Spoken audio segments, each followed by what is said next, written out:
Tipsy tea talks too much. Damn, alliteration. But no.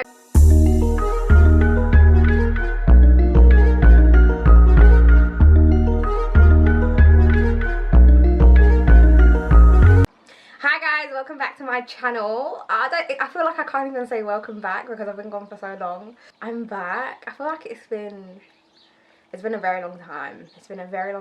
I've decided to get one of my supporters to ask me questions. So before I do that, I need to pour up a glass because I have no idea what she's gonna ask me. No idea, nothing at all. But before we get into the video, before I pour up my glass, make sure you guys like, comment. You don't have anything to like yet, but just like the video if you think I look sick, because I think I look quite sick.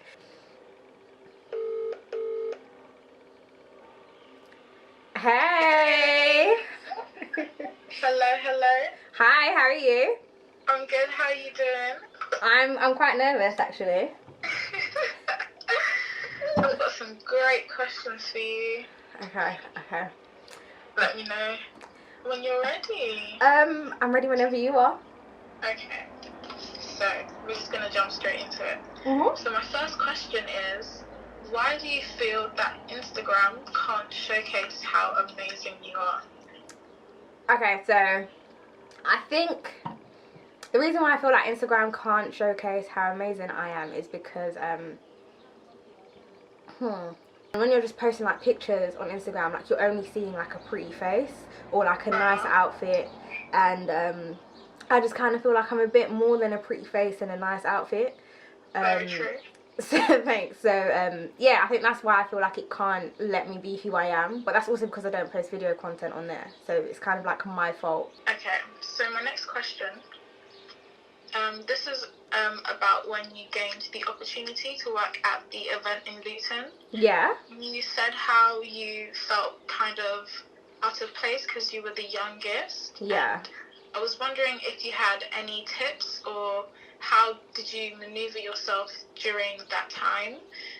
So if anyone who also feels imposter syndrome can also kind of learn from that. This is a good question. So with the backstory, so you guys don't know because obviously I haven't been here, but so I worked with, I don't really want to say the company's name because I'm not necessarily the most well-behaved person, but I worked with a really big advertising company. I saw the opportunity on Instagram and I just thought, let me apply for it. It was to be a lady's personal assistant, and it just so happened that when I had the interview, like, she really liked me and she was like, hey, we're doing this event, would you want to come and like coordinate it? Because I obviously told her about the fact that I do events and that kind of stuff, and I was like, you know what, yeah, like, why not? I think for me, eventually you just have to remember that you've been picked, if that makes sense. So like, I think that's the easiest way for me. Like, I sat there and I was like, crap, like, I can't afford to even stay here like for a night if I wanted to at this current point. Because we're talking like from like the gate to the actual hotel, that was like a 5-minute drive. Oh my gosh. Yes, and I just kind of felt like, you know when you don't belong here, like, I'm from like Newham. Like, just a little girl from like East London. You just have to snap out of it because they chose you. Like, they wanted you. They could have picked anybody else. They knew how old you were. They knew where you were from. Like, they knew you weren't like them. Like, you know what I mean? But they still wanted you to be there. So I think sometimes you need to put yourself in their position and remember that they could have picked anybody else, but they chose you. Exactly. So yeah. Exactly. Honestly, you were probably one of the best people they could have chosen because you always bring energy when it's time to bring energy. Aw, so cute. Okay, so describe yourself in 3 words. In 3 words? Martina? Yeah, just 3. Okay, so she's complicated. She's a high achiever, and I think she's somewhat enthusiastic. Okay. Yeah. We'll take that. That's true. I agree. Okay, so are you still on your journey to 10k followers? Do you have an update on how that's going? No, I'm not. I think I'm on my journey to growth rather than to 10k. I think for me, I've been struggling to, how do I put it? I think over the last year, I've been trying to find myself and to understand myself as a human being. And so like I went to therapy for that. I did CBT, which is cognitive behavioral therapy. Didn't quite like that. Not because... You didn't like that? No, yeah, I didn't like it because I think with CBT, it's all about what tools can we give you that will help you conquer the now. So let's just say, like, you get sad for something. So whenever you get sad, what can we make you do that will stop you from being sad, rather than you feeling sad because you're sad and then you just stay. Does that make sense? Yeah. So it doesn't address like any of the root cause issues. It's just more about addressing the here and now so that the future can be better. Whereas I think I'm doing like psychodynamic therapy. I can't remember what it's called, but it's the type of therapy where you address like the past. So like whatever happened in like when you were a kid and all that kind of stuff, and then how that impacts you like now in the future. And I find that this is a lot better because it's kind of like you're forced to unpick behaviors that you never thought would have had an impact on you in the past. Yeah. And I think so through doing both, I've kind of understood that I think it's weird, like I'm a social media strategist. I tell people like how to use their social media and all of that kind of stuff.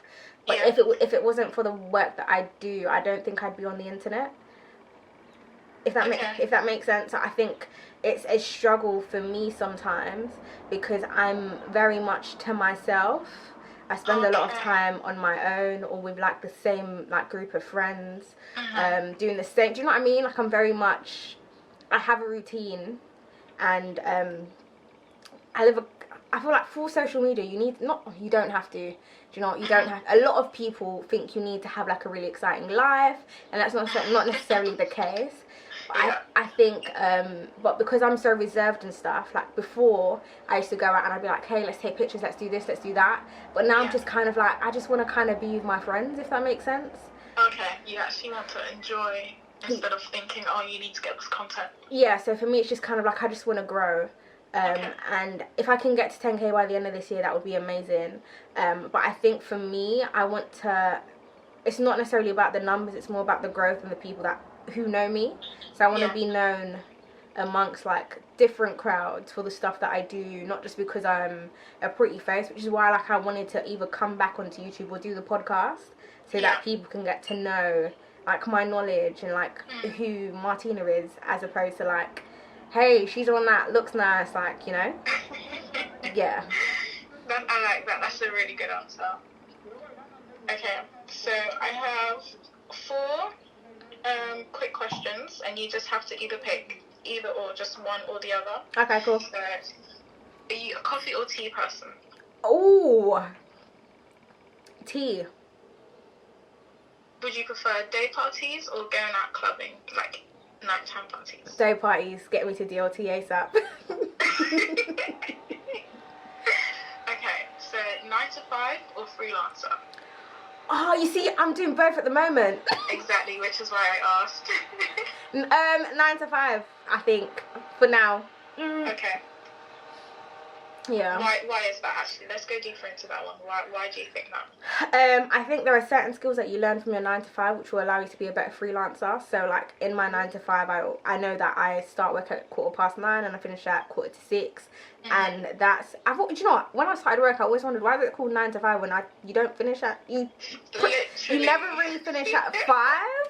But yeah, like there's a lot of things that I've learned through working for somebody else in an office space, not in a retail place, but like I work in PR for a PR agency, and there's just so many different things that I've learned that I never would have, that I don't want to say never would have learned, because I would have learned them, I just would have learned them differently.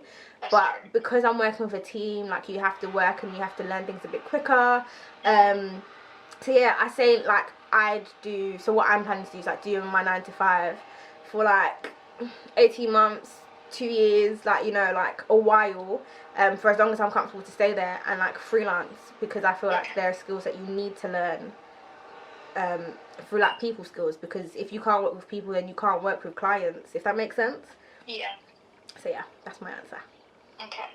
And just lastly, if you have something to deliver, like, and the pressure is on, are you an all-nighter, or will you sleep and then start again early in the morning? Oh no, I'm an all-nighter because I think recently, actually no, do you know what? Yeah, I'm an all-nighter, but I don't think I can sleep I can sleep late anymore. I feel like once I've left, like, I think over the last 6 weeks I've been working on fixing my sleeping pattern, so I'm pretty much in bed asleep by 11:30. So anything yeah, Even during this quarantine? yeah, because I'm still working in it, so I still have to work. But yeah, like, I sleep 11:30. Anything past that, even midnight, like, I'm like, damn, I need to get to sleep ASAP. Yeah. Okay. Could you tell us more about how you got your feature on the chicken shop day? Oh, the chicken shop day, like, I think, do you know what, yeah, as much as I hate Instagram, I live on it. Like, I live on it, and I network loads. I go to loads of networking events and stuff, so obviously you meet people and then you follow them on the gram, and then it's like, damn, like, she just posted like, there was this girl that knew the girl that worked for the chicken shop day, and then she must have put it up on her snap, so then I Insta, and then I messaged the girl that put it up, Lorraine, love her, and then she told me to message the other girl, and then I messaged them, and then I was just like, yeah, like, a little feature. And I've always wanted to go to, like, Crepes and Cones since it opened. I was like to my friend, we need to get there, and I never got there. I never went, and I've always kind of started saying, like, these things were like, the first time I'm gonna go to, like, Crepes and Cones is gonna be like when I'm working there, or, like, do you know what I mean? Or like, the first DLT I'm ever gonna go to, I'm gonna be like working for them. Do you know what I mean? And it's just like, through doing things like that, I just so happen to have, like, it just happens. You know what I mean? So, with your first Cocktails and Conversations event in London, that went amazing, by the way. Thanks. I really enjoyed it.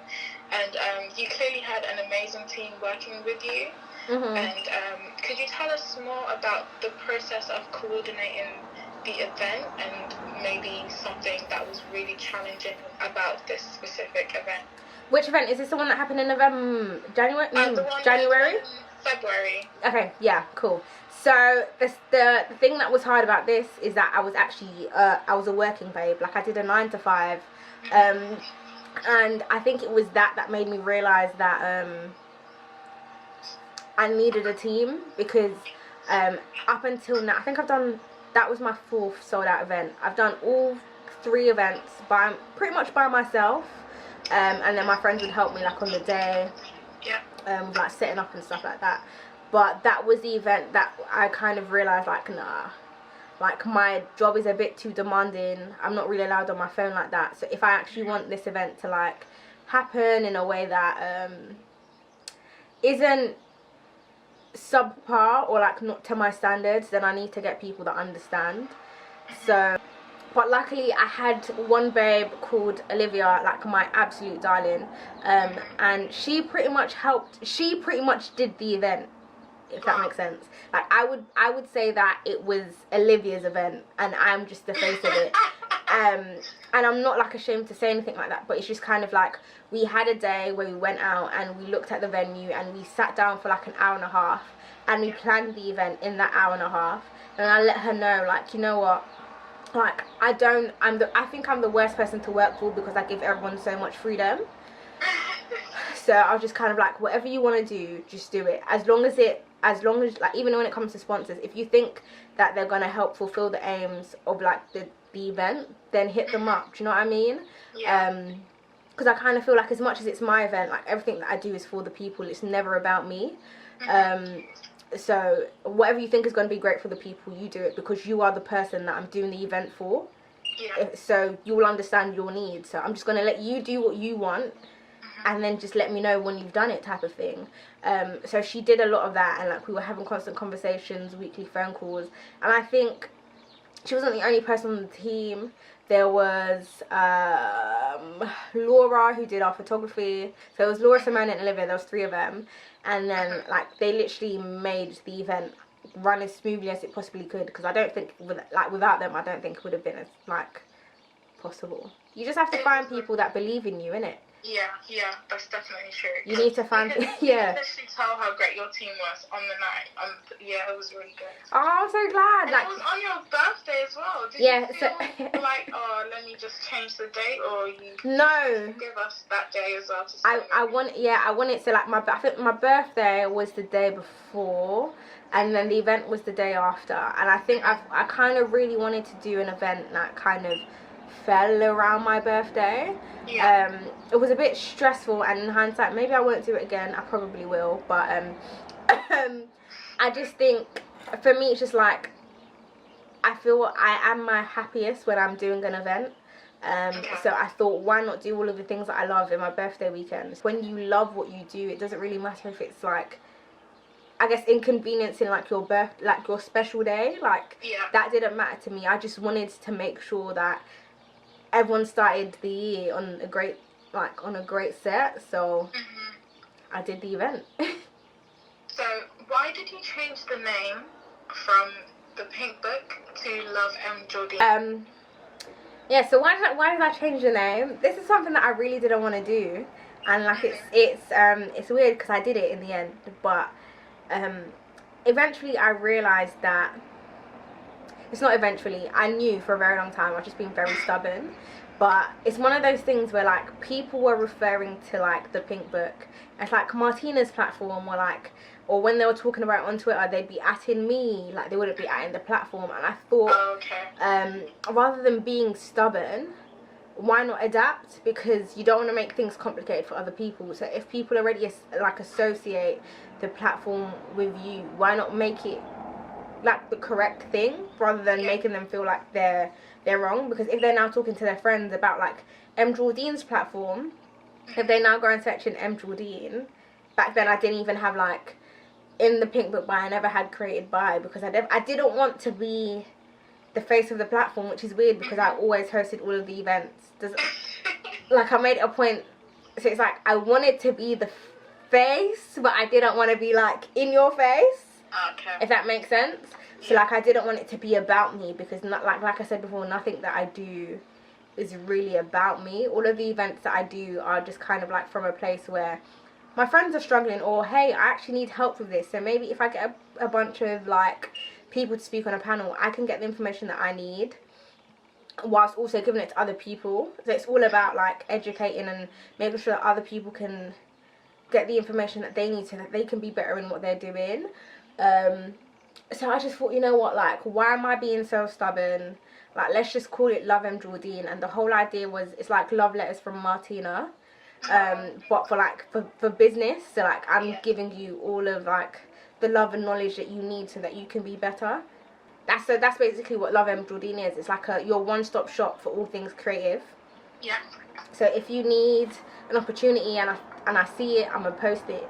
If you need knowledge and I found it, I'm gonna post it. Do you know what I mean?